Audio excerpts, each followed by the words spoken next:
आज मेरी तबीयत बहुत खराब हो गई। मेरी सास कहने लगी, चलो बेटी, तुम्हें डॉक्टर के पास ले चलूं। लगता है कि तुम्हें डॉक्टर के पास जाने की जरूरत है। माँ के कहने पर मैं डॉक्टर के पास जाने के लिए तैयार हो गई। वो मुझे डॉक्टर के पास ले गई, जिन्होंने मेरे कुछ टेस्ट किए। फिर डॉक्टर बोली, तुम्हारा अल्ट्रासाउंड करना पड़ेगा। बिना चेकअप के रिजल्ट देखे मैं कुछ नहीं कह सकती। थोड़ी देर बाद एक लड़की आई। उसने मुझे लेटाकर मेरा अल्ट्रासाउंड किया और फिर मुझे वापस भेज दिया। तब तक मेरी सास डॉक्टर के पास बैठी रही, डॉक्टर शीतल, जो बहुत खुश लग रही थी। मगर फिर उन्होंने मुझे बाहर जाने को कह दिया। कहने लगी, तुम्हारी पर्ची बना रही हूँ, तुम बाहर जाकर बैठो। मेरी सास अंदर ही रह गई। शायद वो बड़ी थी, इसलिए उन्होंने उन्हें बाहर ना भेजा। काफी देर इंतजार करती रही। फिर मेरी सास ने मुझे अंदर बुलाया। मैं अंदर गई तो डॉक्टर का चेहरा उतरा हुआ था। मिस माया, क्या आपको बचपन में कोई चोट लगी थी? नहीं डॉक्टर। ऐसा क्यों कह रही हैं आप? इसलिए कि आपके लिए एक बुरी खबर है। वो क्या है? मैंने परेशान हालत में पूछा। वो ये कि आप कभी भी मां नहीं बन सकती। आप बच्चे पैदा नहीं कर सकती। ये एक पैदाइशी नुक्स है, जिसके बारे में मैं आपको विस्तार से नहीं बता सकती। बस इतना कहूंगी कि आप में बच्चा पैदा करने का सिस्टम मौजूद ही नहीं है। डॉक्टर की बात सुनकर मेरे तो अंदर जैसे कुछ मौजूद ही नहीं था। ऐसा लग रहा था जैसे मैं बेजान हो गई हूँ। मैंने सोचा नहीं था कि जिंदगी इतना बड़ा धोखा देकर मेरे सामने खड़ी होगी। मैं वहीं पर बैठकर रोने लगी। मेरी आंखों से टप टप आंसू बहने लगे। मैंने विक्रांत से मोहब्बत की शादी की थी, लेकिन अब वो बस अपनी माँ की सुनते थे। वो कहते कि मेरी माँ जो कहे उनकी हर बात मानना। अब मुझे लग रहा था कि उस घर में मेरी कोई जगह नहीं बची। जब औलाद ही पैदा नहीं कर सकती तो फिर मेरे जैसी औरत का विक्रांत की जिंदगी में क्या काम? उनकी माँ को तो बच्चों से मोहब्बत थी। मैं वहीं बैठकर रोने लगी। दिल चाह रहा था कि जमीन फट जाए और मैं इसमें समा जाऊं। ये आंख हमेशा के लिए बंद हो जाए। रो रो कर मेरा दिल हल्का हुआ तो सास ने तसल्ली दी। बेटी, फिक्र क्यों करती हो? मैं तुम्हारे पति को कुछ नहीं बताऊंगी। सास के इस रवैये पर मैं हैरान रह गई। वैसे तो वो बहुत बुरी औरत थी, मगर आज उनका रवैया कुछ अलग था। फिर कुछ समय के बाद बोली, अगर तुम कहो तो मैं तुम्हें एक बाबा के पास ले जाऊं। जानती हो, बाबा जी के पास जितनी भी बांझ औरतें आती हैं, उनके साथ भी कुछ न कुछ ऐसा ही होता है। उनके साथ भी कुछ न कुछ ऐसा ही होता है। कोई बच्चा पैदा नहीं कर सकती या फिर बच्चे मरे हुए पैदा होते हैं। उनकी दवाई से सब ठीक हो जाता है। वो सिर्फ 7 गोलियां देते हैं बेटी, और उसके बाद मानो तुम्हारे घर में खुशखबरी पक्की। डॉक्टर लोग तो झूठ बोलते हैं, उनको तो बस पैसा कमाना है। इस डॉक्टर का ख्याल था कि मैं तुम्हारा महंगा इलाज करवाऊंगी, तभी ये ऐसी बातें कर रही है। मगर तू फिक्र ना कर, मैं तुझे बाबा के पास ले जाऊंगी। देखना, तू उसकी गोली खाकर एक नहीं कई बच्चे पैदा करेगी। सास की बात सुनकर मैं खुशी से खिल उठी। उन्होंने बताया कि पायल को भी मैं उन्हीं के पास लेकर गई थी। उन बाबा की 7 गोलियां खाने के बाद वो उसी महीने गर्भवती हो गई थी। मेरे दिल में उम्मीद की किरण जाग उठी। माँ जी ने कहा, शाम को चलेंगे बाबा के पास। मैंने कहा, ठीक है माँ जी। मैं बेचैनी से शाम का इंतजार कर रही थी। शाम हुई तो माँ जी ने मुझे एक चादर ओढ़ने को कहा। हम लोग दोनों बाबा के उस ठिकाने पर पहुँचे तो मैंने देखा बाबा के पास वाकई कई औरतें बैठी थी, और मैंने उनमें से 2-4 औरतों के साथ बात की तो पता चला कि वो भी बाबा की 7 गोलियों से ठीक हुई है और उनके बच्चे भी पैदा हुए हैं। ये सुनकर मेरी तो सारी फिक्र गायब हो गई कि जब इतनी औरतों का इलाज हो चुका है, मेरी तो शादी को अभी 2 महीने ही हुए हैं। खैर, मैं बाबा के पास गई तो उन्होंने मुझे इशारे से नीचे बैठने को कहा और फिर मेरे सर पर हाथ रखकर कुछ पढ़ने लगे, और फिर 7 गोलियां मुझे देकर बोले, बेटी, ये गोलियां पाबंदी से खा लेना, इनमें से एक भी छूटने ना पाए। और हाँ, साथ में जो मंत्र मैं तुम्हें बता रहा हूँ वो जरूर पढ़ना। उन्होंने गोलियां मुझे थमाते हुए कहा, मगर मेरे हाथ में गोलियों वाला शॉपर मेरी सास ने ले लिया। कहने लगी, मैं संभाल कर रखूंगी, ये बहुत अहम चीज है, इसे मैं खुद रखूंगी। मुझे अपनी सास पर उस समय बड़ा प्यार आ रहा था कि ये मेरा किस कदर ख्याल रख रही है, वरना तो औरतें अपने बेटों की दूसरी शादी करवाने की साजिशों में लग जाती है। कभी भी अपनी बहू की किसी भी कमी को बर्दाश्त नहीं करती, जबकि मेरी सास मुझे खुद डॉक्टर के पास लिए फिर रही थी। घर आकर मेरी सास ने मुझे एक शो पर थमा दिया जिसमें सफेद रंग की छोटी छोटी गोलियां थी और ये गिनती में 7 गोलियां थी।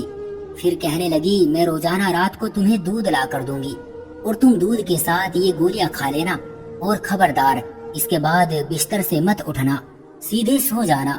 जानती हो ना दवा के असर के लिए सोना जरूरी है। जी समझ गई।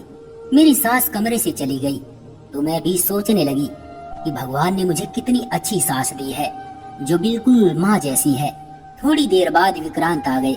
मैंने उनको ये बात नहीं बताई, वो भी कुछ न बोले, लेकिन जब उन्हें ये सब पता चला कि मैं माँ नहीं बन सकती तो उनके चेहरे पर गम की लकीरें जरूर देखी थी। इसी रात मैंने एक सफेद गोली मुंह में रख ली, मगर गोली मुंह में रखते ही मेरी तबीयत खराब होने लगी। ऐसा लगा जैसे मैंने कोई अजीब जहरीली चीज खा ली हो, मगर फिर अपनी औलाद के लिए मुझे इतना तो करना ही था।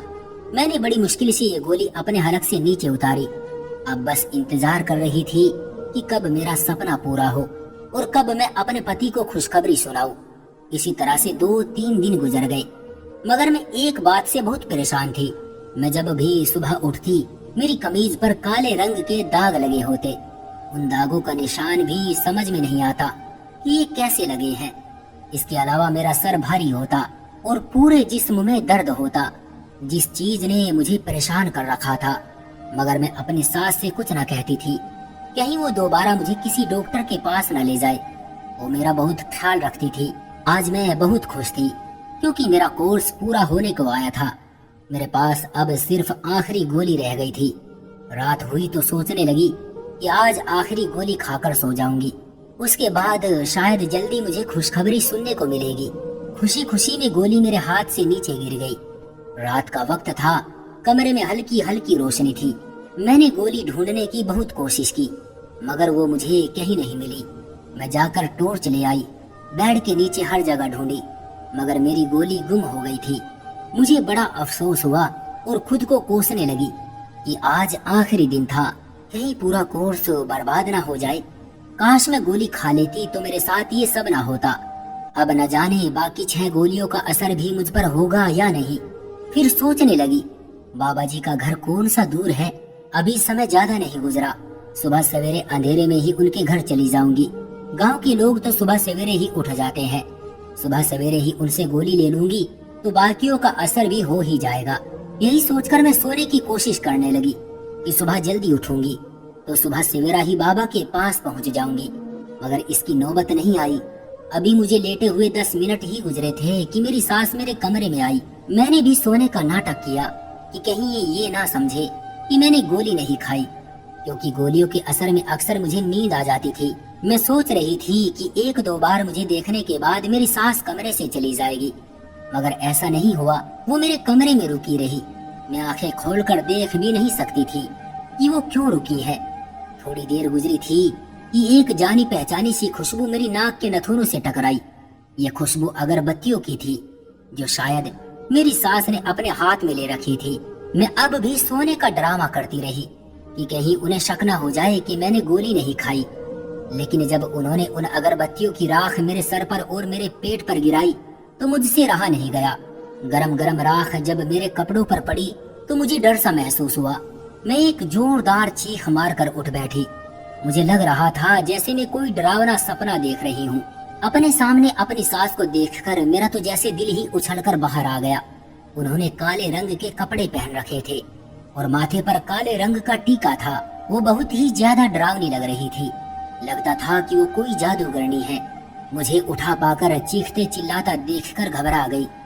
बोली, खामोश होकर लेट जाओ, अभी मुझसे सवाल जवाब मत करना।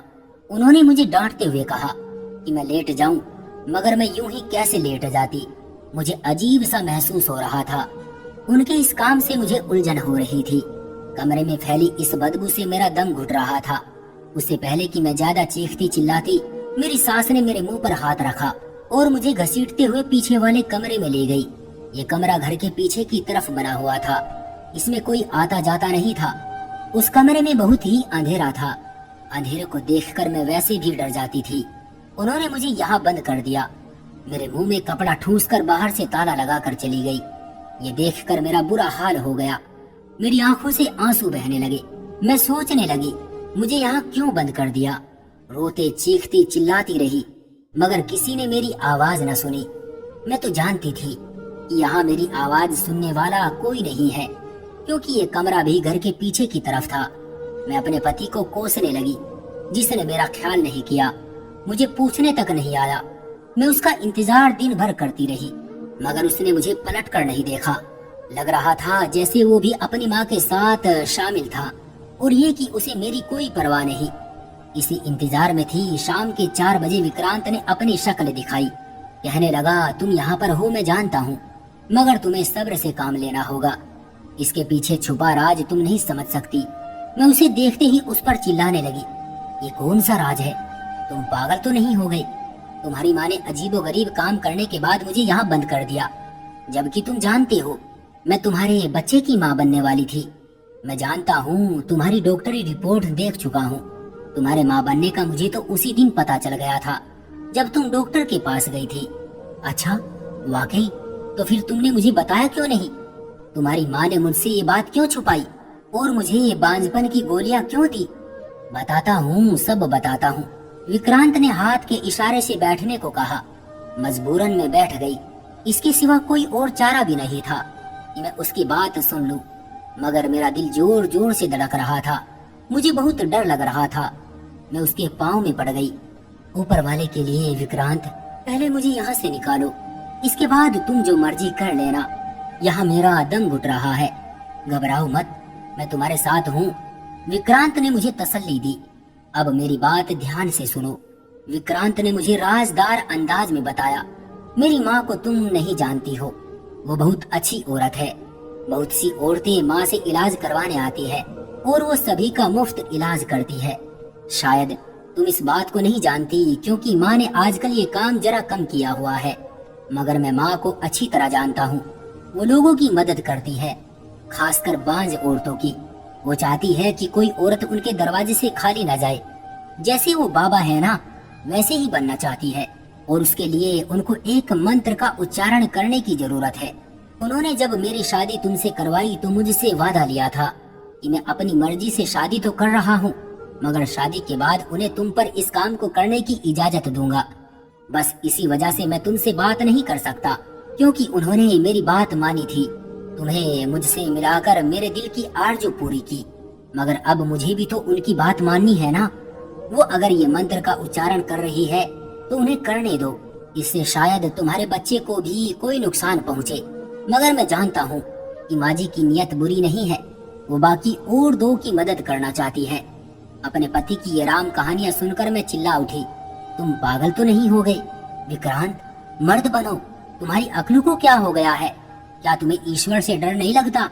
इन बेफिजूल अंधविश्वास की जरूरत क्या है? हरगिज नहीं। तुम्हारी माँ सरासर गलत कर रही है। उनको ये तक नहीं पता कि एक औरत के साथ झूठ बोलकर उन्होंने कितना बड़ा पाप किया है। उनको ये तक नहीं पता कि एक औरत के साथ झूठ बोलकर उन्होंने कितना बड़ा पाप किया है। अरे वो क्या लोगों की मदद करेगी?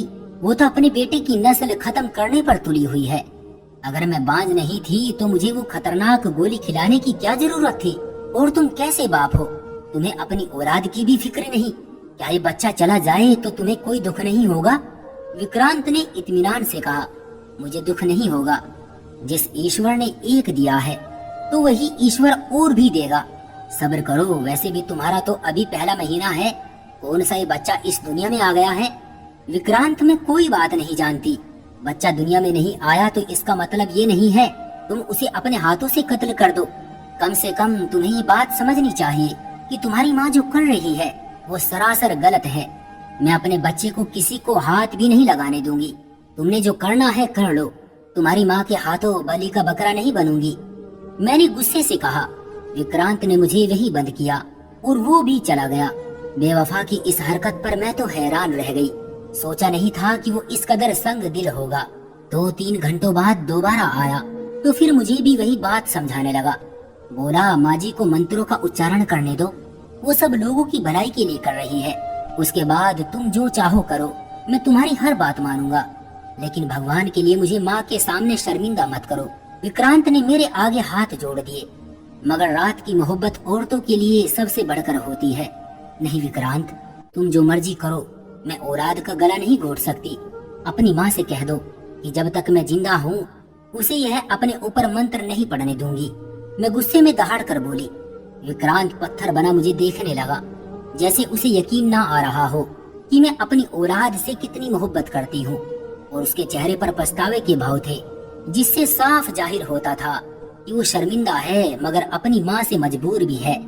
वो इसी वक्त अपने कमरे से उठा और बाहर चला गया। मुझे सांस की चीखने की आवाज आई। फिर वो भागा हुआ मेरे कमरे की तरफ आया। जाओ, निकल जाओ इस घर से, जितनी दूर जा सकती हो चली जाओ, वरना तुम्हारी जान ले लेगी मेरी माँ। फिर विक्रांत ने मुझे अपने एक दोस्त के घर का पता दिया और मुझे रोड तक छोड़ने भी आया। बोला कुछ दिन यहाँ रहो, मैं तुम्हें यहाँ से लेने आऊंगा। माँ पर जुनून सवार हो चुका है, वो तुम्हें नहीं बख्शेगी। विक्रांत की बात सही थी। सुबह के वक्त मैं अपना थोड़ा सा सामान लेकर अपनी सास के घर से चली गई। मैं दिल ही दिल में दुआ कर रही थी कि जहाँ जा रही हूँ उन लोगों का रवैया मेरे साथ अच्छा रहे। वहाँ पहुँची तो दीपक और उसकी पत्नी ने मेरा अच्छे से वेलकम किया। शायद मेरे पति ने उन्हें पहले से बता दिया था कि मैं आ रही हूँ।